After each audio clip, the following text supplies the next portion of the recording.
If we're talking annoying characters in gaming that I absolutely love, it's got to be Daxter. It's got to be little spilly little orange Otzel Daxter from Jak and Daxter. I always loved him. I know everybody hates him. I know he's, just the most like, hey, whatever, just the most full-on, energetic, high-pitched thing possible. But maybe the reason that I like him so much is because occasionally I slip into that mode as well, where I just won't shut up, and it's just a thing. It's just a thing that everybody around me has to deal with. Not in this current situation, but big Daxter energy, big fan of that man, and as soon as that Otzel rather, and as soon as he had his PSP game, loved that as well. Give me a Daxter fronted game. One of my favorite lines when I was younger playing through the first Jak and Daxter is when you come across some dude that's all, he's all like forlorn and he's all like annoyed at himself because he can't beat some beast thing, and he's just like, why can't I do it? I can't beat this thing, oh my god. And Daxter just comes in and just says, well, did you try attacking it with your melodrama? Because it's killing me. And I always just thought that was great. I was like, yeah, that's some grade A Bugs Bunny Looney Tune type writing, and I'm there for it. So I adore Daxter. I just put him in as many scenarios as possible. Absolutely love it, especially when, in the first Jak and Daxter, when Jak didn't even talk, and the only real sort of sense of agency came from Daxter telling him what to do, and the only thing you got from Jak was just like sort of confused faces, or like him going like, or whatever. Just give me that. I know everybody hates him. I know he's this ridiculous, just high-pitched, annoying, squealing thing. But I love little Daxter. I love him. He's he can do no wrong.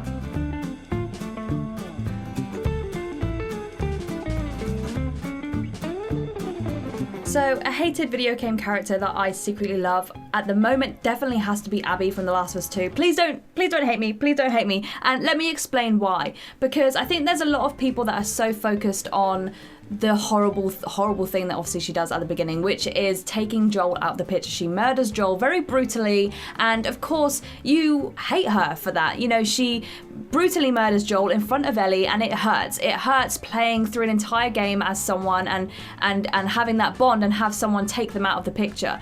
But what's brilliant about The Last of Us 2 is that you get to see things from a different perspective. You get to see things from Abby's perspective, and it makes you start to question things. When I first started playing as Abby, I hated her. I'm pretty sure I killed her on purpose several times because I didn't like Abby. I didn't want to play as Abby. I didn't know who she was. All I knew is that she was bad and that she murdered Joel, and I hated her for that. But as the game goes on, Ellie slowly starts to progress into the villain role, and Abby starts to kind of slowly progress into less of a villain. I guess she's always going to be a villain, but less of a villain. And when you start realizing that Joel actually took a lot away from her, took her only family away, and so he did with a lot of people in the community. So it makes sense as to why she would want to get revenge. And to be fair, she does do it in a very brutal way, but she does only take out Joel. She doesn't take out Ellie, she doesn't attack anyone else. She goes purely after that one person that has caused so much heartbreak, and the fact that there is no cure because of him. And she lets everyone else go. She gives everyone the benefit of the doubt. She says, no, let them go, let them be free. And she says that, she says, I let you live. Why didn't you take it? You're wasting it.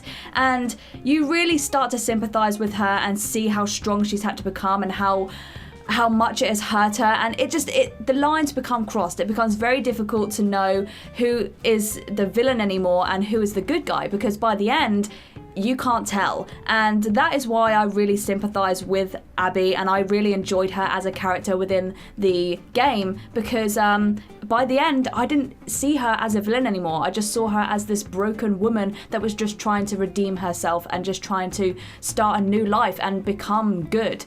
And and Ellie kind of was going more the opposite direction, which is not what you want for poor old Ellie. So yeah, Abby as a character I really quite enjoyed. Okay, so there's actually been a little bit of revisionist history when it comes to my pick for today, because right now, in the year of our Lord 2020, a lot of people don't mind, and a lot of people even love, Metal Gear Solid's Raiden. But back in the day, back when Metal Gear Solid 2 had just dropped, and to be honest, for a long time afterwards, everyone hated this guy's guts.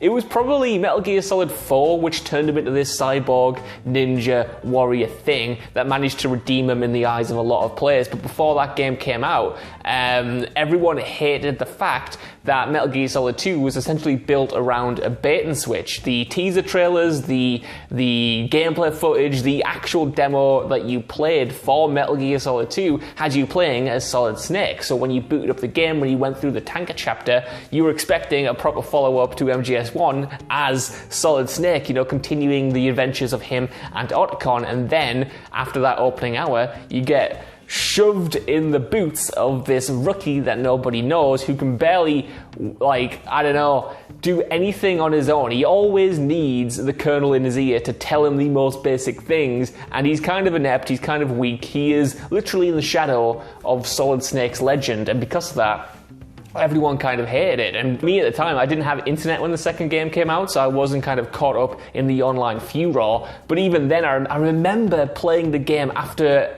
playing the demo over and over again and being so excited for the sequel, and getting to that point where you take the mask off and it reveals that underneath the mask, it's not Snake, it's this new character. I remember being taken aback and thinking, this is not what I wanted.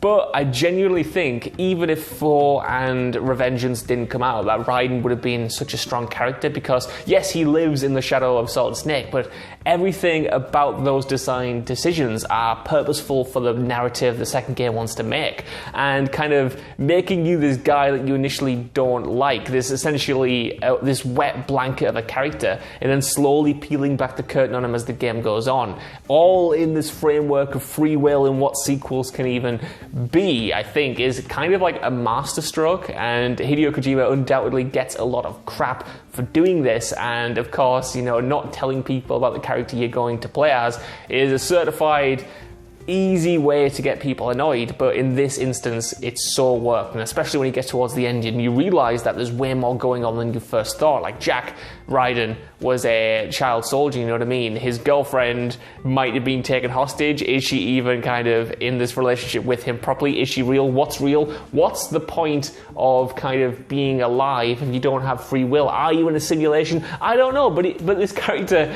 raised a lot of questions. And yeah, he's not as good as Solid Snake, but that's partly the point, and you get to appreciate Snake from this different perspective, and that's why I like him, and that's why Metal Gear Solid 2 is my favourite in the entire franchise, or at least in part, because it is so fresh and so surprising, and it doesn't waste those surprises. It's not just subverting your expectations for the sake of it, it has something to say. So the one thing that I secretly love right now is not my haircut. I mean, look at this crap. I might as well just call me Bloody Fivehead from now on, but whatever. Anyway, onto the actual topic. I will prefix this by saying I don't exactly love this character, because I think he's just misunderstood, really. Like, everyone just treats him like crap, and they're just all wrong, basically. And that's Jason Brody from Far Cry 3, and every single person misunderstands him.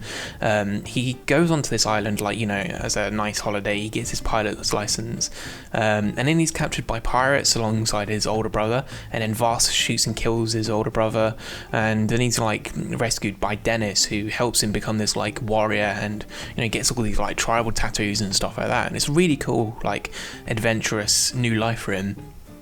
And then as you're going along this story, you're rescuing your friends, and they're so ungrateful for it. Like, when you take them back to the boat, they're like, oh, you're changed, you're this new person, I don't like you, all this killing and stuff, for fuck's sake, I've literally just fucking rescued you from this fucking blazing house and trying to escape from these pirates. Why the fuck do you think I'm bloody changed, for God's sake? I'm trying to rescue you, my older brother's dead, and people just really dislike him for being a bro and everything like that. And then you've got also Citra, who you get to bonk twice depending on whether you get to choose which ending of the game it is, and she ends up not liking you anyway. She either stabs you or is insanely in love with you, and even Dennis tries to stab you at the end of it as well.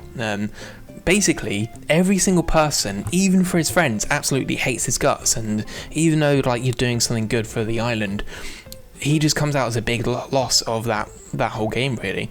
And people really need to just cut him some slack, because he's lost literally everything. He's lost his new life, he's lost his old life. He's lost his older brother, and he's put onto this island as a new like warrior. And of course, you'd be like, you'd be acting that way because you just want to avenge those pirates and Vars, and you just want to, go through it and rescue all your friends. So, because that's the only thing that he's got really, going back to his old life, in a way that he can try.